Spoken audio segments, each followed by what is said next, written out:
try something. Have you tried it before?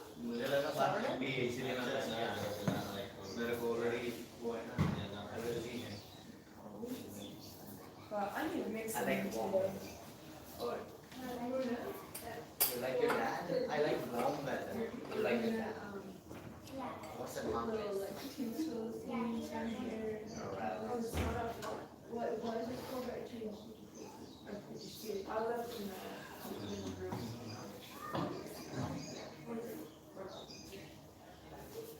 You do your nails too? I don't know if we do my nails. What?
Srimad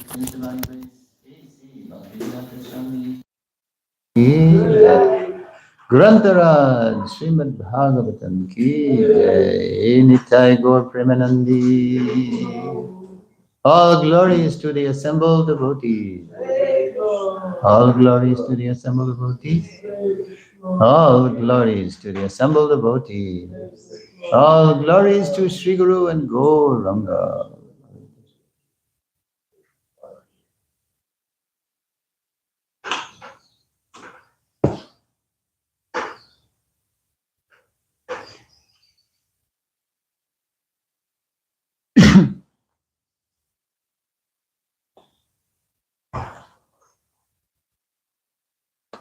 Om Namo Bhagavate Vasudevaya. Bhagavate Vasudevaya. Om Namo Bhagavate Vasudevaya.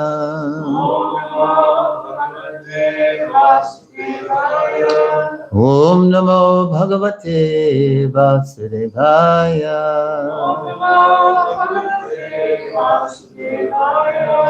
O my Lord Shri Krishna, Son of Vasudeva, of all pervading personality of Godhead, I offer my respectful obeisances unto you. Reading from the Srimad Bhagavatam, translation and commentary by Srila Prabhupada. Canto 4, the creation of the fourth order. Chapter 30, text number 2. King Bahaspatyeha Paratravata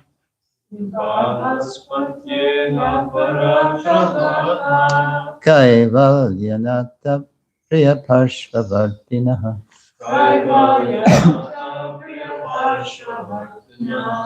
Asadya Devam Girisham Yadrichaya Prabhuparam Nunamata Pratetasa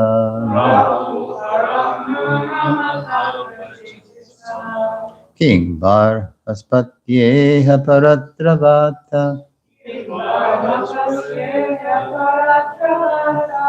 Kaivalyanata Priya Parshavartina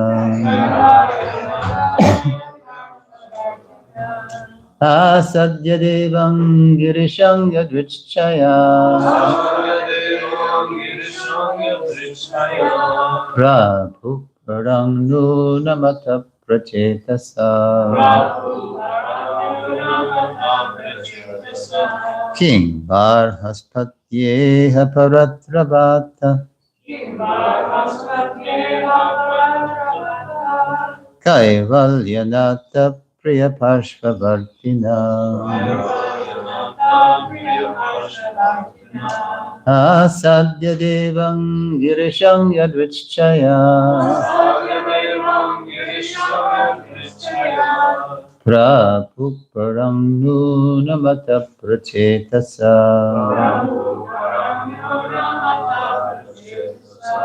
Yeah?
Anybody else?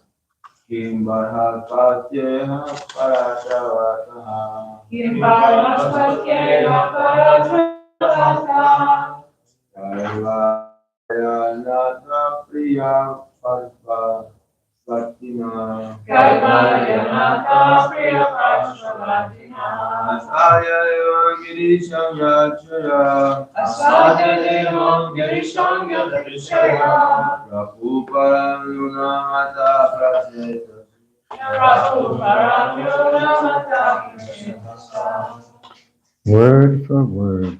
Kim what? Barhaspatya. O disciple of Brihaspati. Eha. Here. Paratra. In different planets. Ra. Or. Ata. As such. Kaivalyanata. to the bestower of liberation,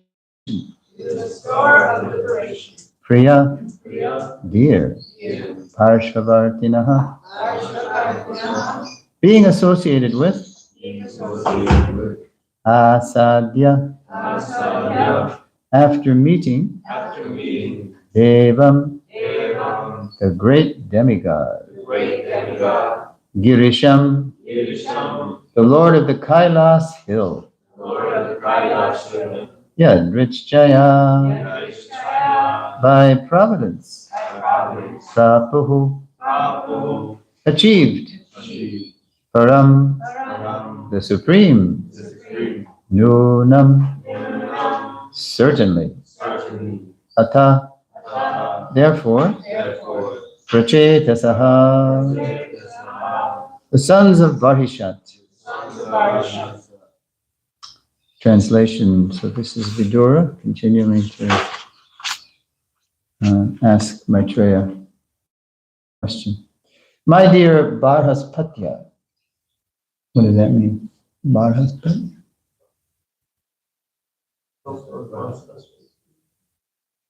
Yeah, the disciple of Brihaspati, right?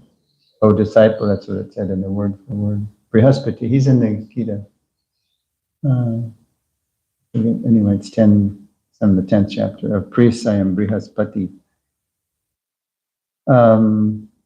My dear Bharhaspatya, what did the sons of King Barishat, known as the Prachetas, obtain after meeting Lord Shiva, who was very dear to the Supreme Personality of Godhead, the bestower of liberation? Certainly, they were transferred to the spiritual world, but apart from that, what did they obtain within this material world, either in this life or in other lives? Please repeat. My dear Bharhaspatya, what did the sons of King Barishat, known as the Prachetas, obtain after meeting Lord Shiva, who was very dear to the Supreme Personality of Godhead, the bestower of liberation? Certainly they were transferred to the spiritual world. But apart from that, what did they obtain within this material world, either in this life or in other lives? Srila Prabhupada's purport, all types of material happiness are obtained in this life or in the next life, on this planet or on another. The living entity wanders within this material universe in so many species of life and so many planetary systems. The distress and happiness obtained during the span of life are called iha, and the distress and happiness obtained in the next life are called paratra. Actually, Lord Mahadev, Shiva, is one of the great demigods within this material world. Generally, his blessings bestowed on ordinary people mean material happiness. The predominating deity of this material world, Durga, is under the control of Lord Mahadev, Girish. Thus, Lord Mahadev can offer anyone any kind of material happiness. Generally, people prefer to become devotees of Lord Girish to obtain material happiness. But the Prachetas met Lord Mahadev by providential arrangement. Lord Mahadev instructed them to worship the Supreme Personality of Godhead, and he personally, previous verse,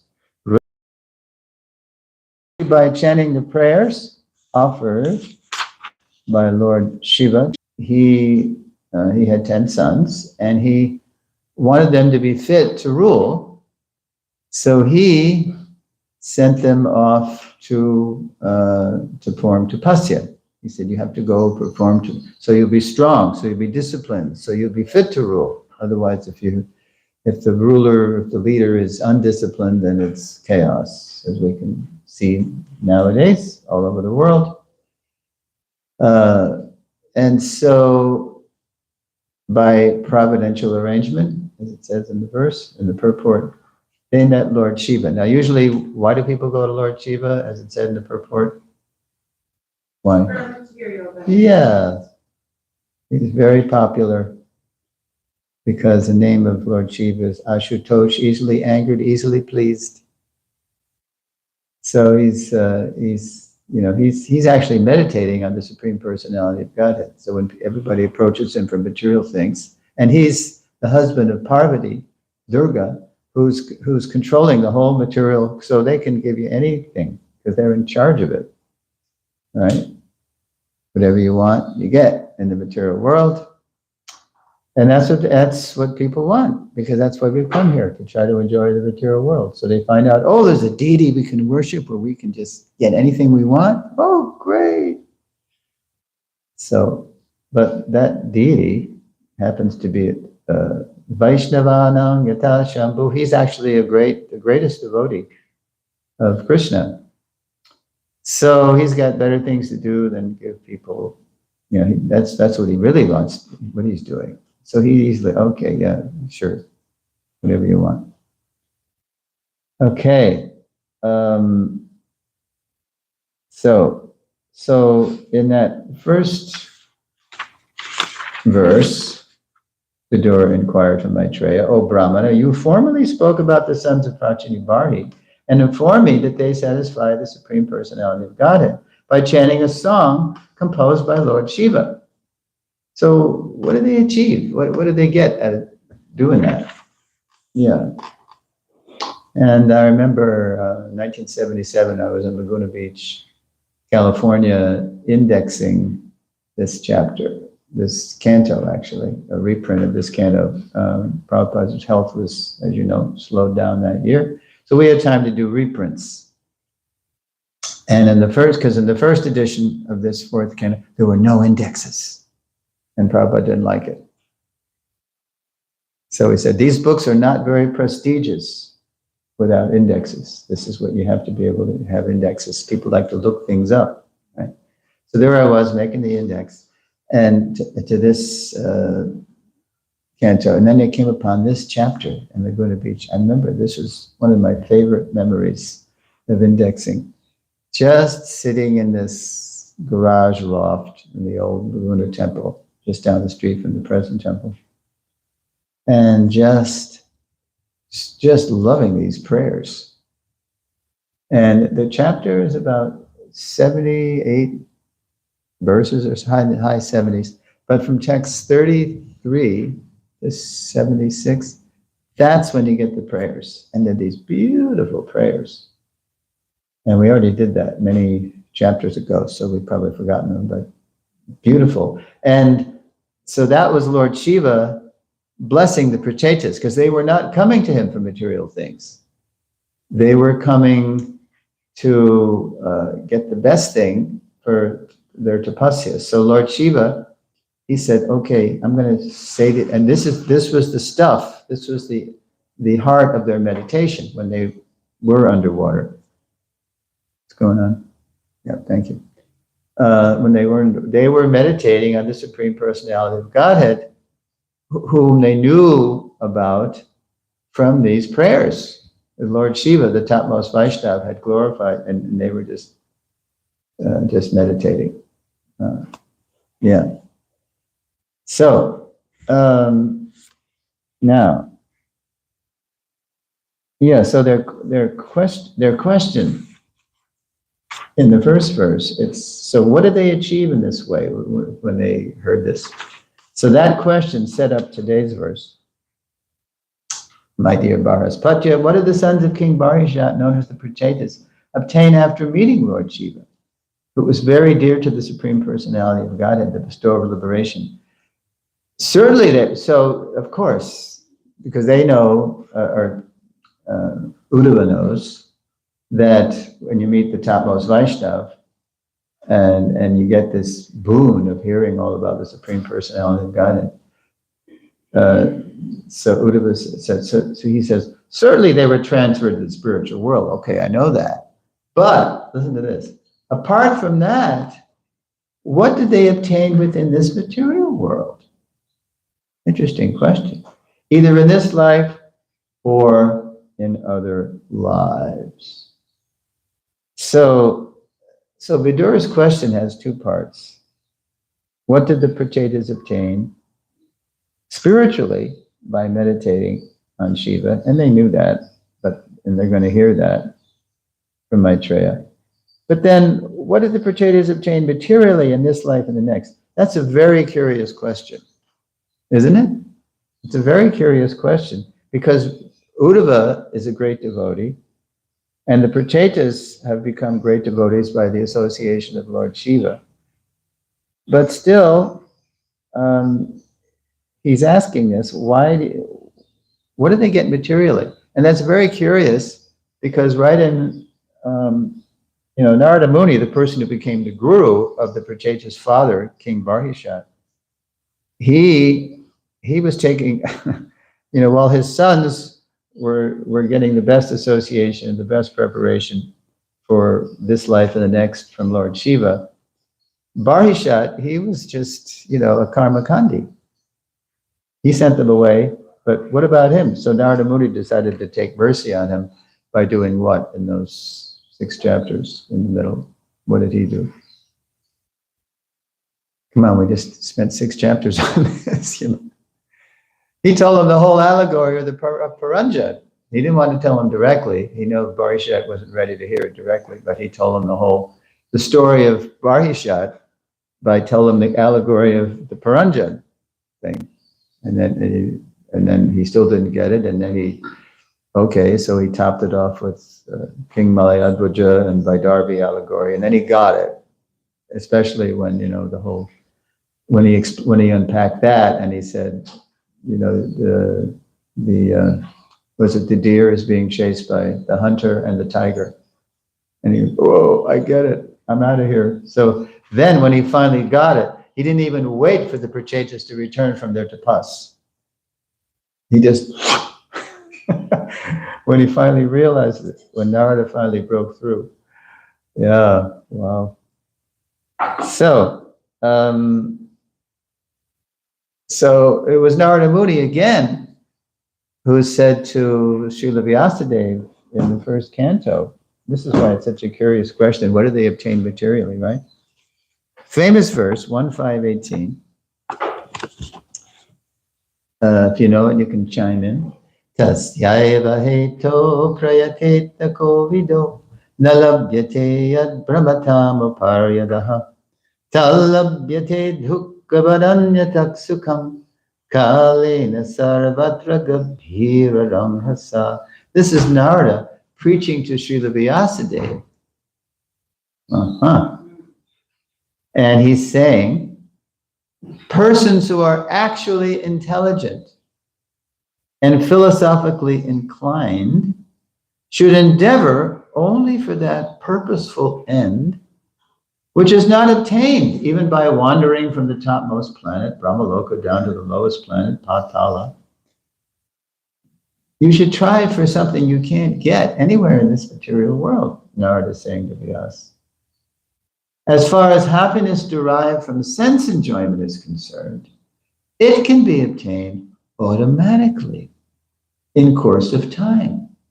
Just as in course of time, we obtain miseries even though we do not desire them. So don't try to get anything material, because you're going to get it by your past activities.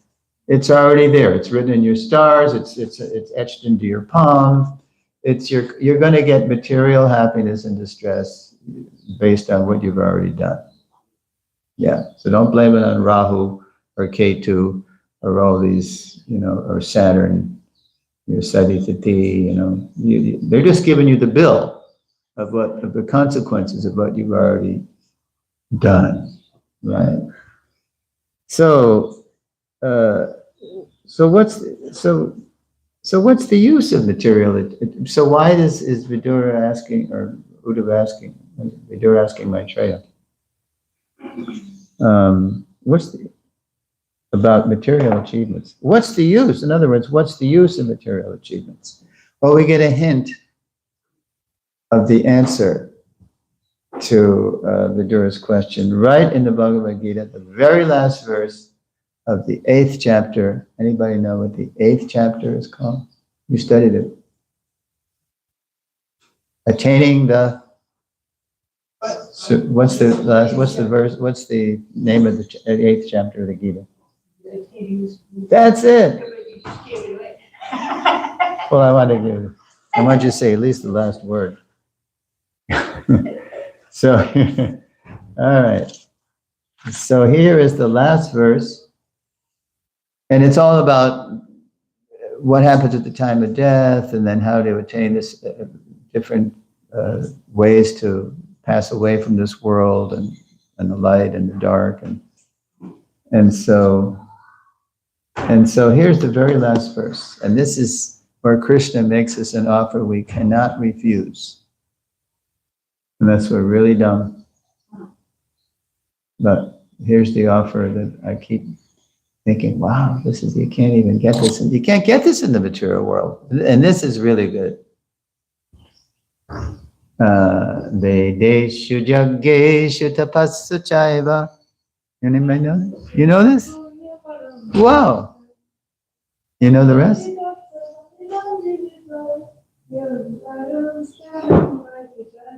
Okay, so you must have known that in a previous life. How did you know that? It's really a neat verse. You know what it means? Listen to this. This is the offer we cannot refuse. A person who accepts the path of devotional service, and that's what this is what we've done, that's why we're here, is not bereft. You don't miss out. Is not bereft of the results derived from studying the Vedas, Vedeshu, performing sacrifices, Yagyeshu, undergoing austerities, Tapassu, giving charity, Daneshu, or pursuing philosophical and fruitive activities, Punya Palang Pradishtam. Simply by performing devotional service, he attains all these. You get the results from doing all that stuff. Whew. Wow, one stroke, huh? And at the end, yogi parangsta namupaiti chadyam. And at the end, he reaches the supreme eternal abode. So you get the results. I mean, people spend their whole lives just trying to do one of these things. Trying to get the results of being a big karmi, you can get rich or whatever, or being a big scholar or a big philanthropist. But by the one stroke of accepting the path of devotional service, you get the results of all these. And then here's the bonus, and then you go back to Godhead. You don't simply stay in this material world to try to keep reaping the fruits of those things. You go to the supreme eternal above. So that is the offer we should not refuse, unless we're really dull. Okay, so so that includes all these material boons. So it's interesting because Vidura is asking, so what do they get? So you get this is something. Because that's why we've come to the mature world. We need incentives. No, if I take up bhakti, I'm gonna miss out. No, you get all the results of everything. And just think of our lives. I mean, we're living a very nice life here.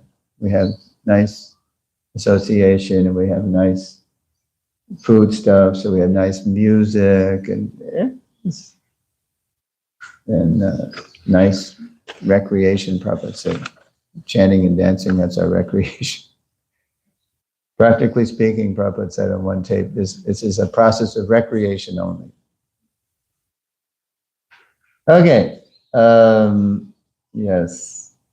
And in the purport of today's verse, Prabhupada reminds us that Krishna may satisfy our desires to enjoy material achievements before returning back to Godhead. He said that, right? You can go to heaven, you can go to the Tapaloka, Janaloka, but that's not pure devotee. We're actually, Prabhupada's introducing us to the path of pure devotion, and we know that's a waste of time, because that means if you're just delaying, and you might get distracted. You might just, camp out there, and then come back. Okay. So I'm going to read the verse, and if you have any questions or comments, you can raise your hands. My dear Barhaspatya, disciple of Brihaspati, this is Maitreya. What did the sons of King he was a disciple of Brihaspati. What did the sons of King Barishat, known as the Prachetas, obtain after meeting Lord Shiva? What did they get out of it? Who was very dear to the Supreme Personality of God, the bestower of liberation. Certainly they were transferred to the spiritual world, but apart from that, what did they obtain within this material world? So someone like Vidura is not interested in this material world, but he's asking, again, for our benefit. It's like Arjuna asking questions of Krishna. Either in this life or in other lives, what did they get? What was in it for them? Yeah. Okay. Are there any questions or comments? Yes. I think in the purport, it's alluding to some of the examples, like how Dhruva Maharaj essentially was given, this material kingdom, and then, he didn't want it. For example, also. Well, he probably didn't allude to it, but that's what it reminded you of that. Huh? I guess so. Yeah, and also he didn't allude to it. It reminded me of that. Because there's other stories of King Bali, Maharaj Parikshit's grandson, who his mother actually prayed that he be well off materially, have this one, and then Vamanadev, took, and he surrendered everything to Vamanadev, but he still got that. So. He disobeyed his guru to do that. Right, he rejected his guru. Yeah, we're not the loser by surrendering to Krishna, but there's a part of us that thinks that, right? Because we're so habituated to being here and being selfish, materially. Not really selfish, because our concept of the self is covered. We think we're matter. But 'tis more blessed to give than to receive. That's the bhakti. And the bhakti path perfects that. We're always giving, and we get so much from Krishna. Pure love. Okay. Any other? Kind of early still. Did the offering get made? Huh? The offering made? Yeah, she's just finishing up. Well, I have a question, but it's not so much related to the class, but it's about the prachetas. Mm-hmm. So later on, when they come out from their meditation under the water, they get all mad at the trees being all overgrown, and then they just start burning them all down. Right. And that always, I don't know, I find that part really funny, because I'm like, oh, you guys have just been meditating for so long, and then you come out and you're just mad at the trees. Like, what? And do you know why they're mad at the trees? Or I'd have to go back and look at that. Yeah, it is quite and they all married the daughter of the trees.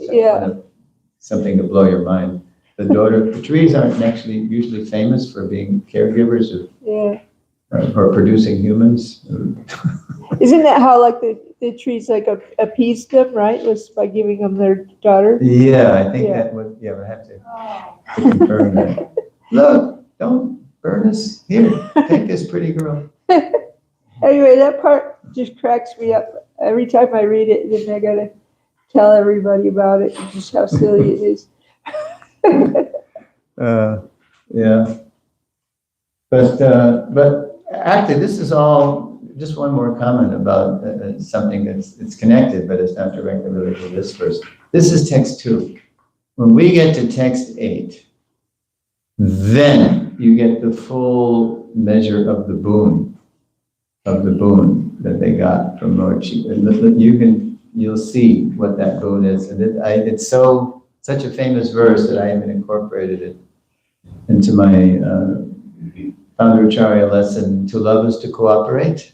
And it's all about how the Lord was so pleased with the Prachetas because of their friendly dealings with each other.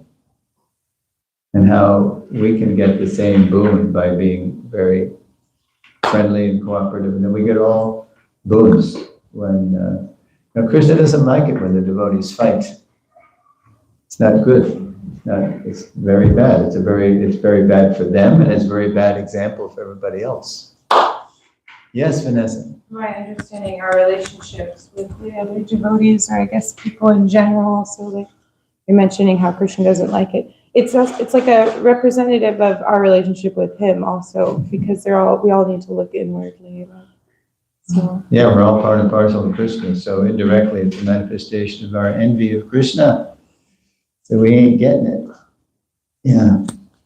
Okay. But text 8, I don't know who's going to text 2, but that's really wonderful verse. Yes. So I have a question. Like in the Bhagavad Gita, Krishna's talking about one of the things he's talking about is how true renunciation is not like to just go to a cave and do nothing, or not do nothing but like meditate, but to use everything in Krishna's service.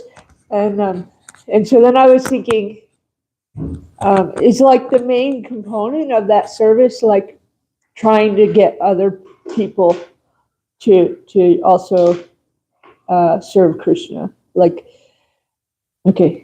Yeah, So, yeah. Prabhupada said, and Prabhupada went so far as to say that was the essence. That was the essence of his initiation. Yeah. When he first met Srila Bhaktisiddhanta, what did Srila Bhaktisiddhanta do? He told him to go preach. Yeah, in you English, look like educated young man. Why don't you spread Lord Chaitanya's message all over the world? And they hadn't even met. I mean, they were just meeting him for the first time. And then Prabhupada said, of course, I accepted him immediately, not officially, but in my heart. Then 11 years later, it became official when he was initiated as a Bhayacharya Aravinda Das.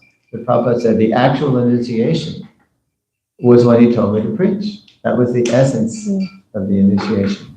And then 14 years later, in 1936, when Prabhupada wrote his Guru Maharaj, just a few weeks before his Guru Maharaj passed away, he said, I'm a householder, sometimes I give financially, sometimes, but I cannot do much like your brahmacharis and sannyasis, so what should I do? And so by then, 14 years after, he had met this young man of Bhaicharan. Srila Bhaktisiddhanta knew that this person can actually do something. He can actually do what I asked him to do at first. He can actually do it.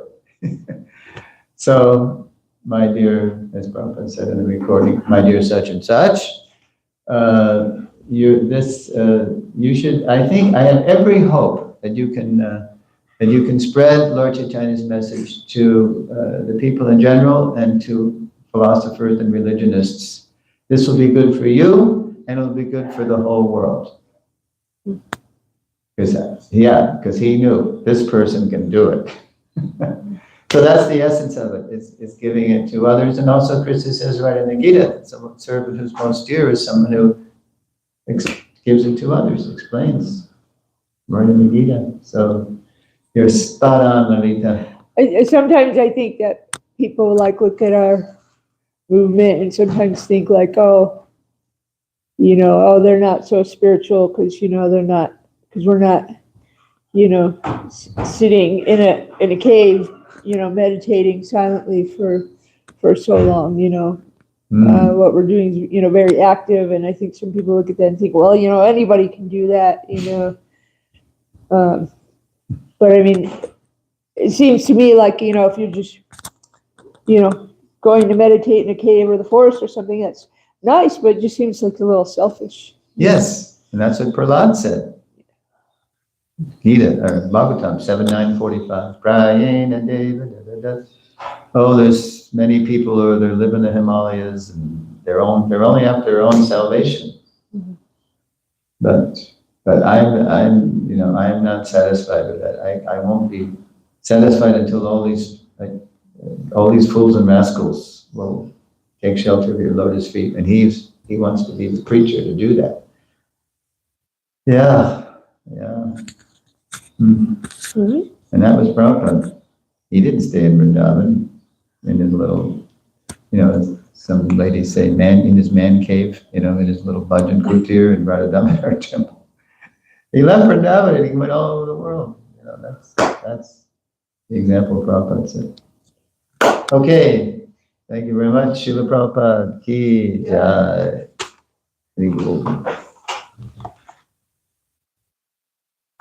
Oh, now I want to read about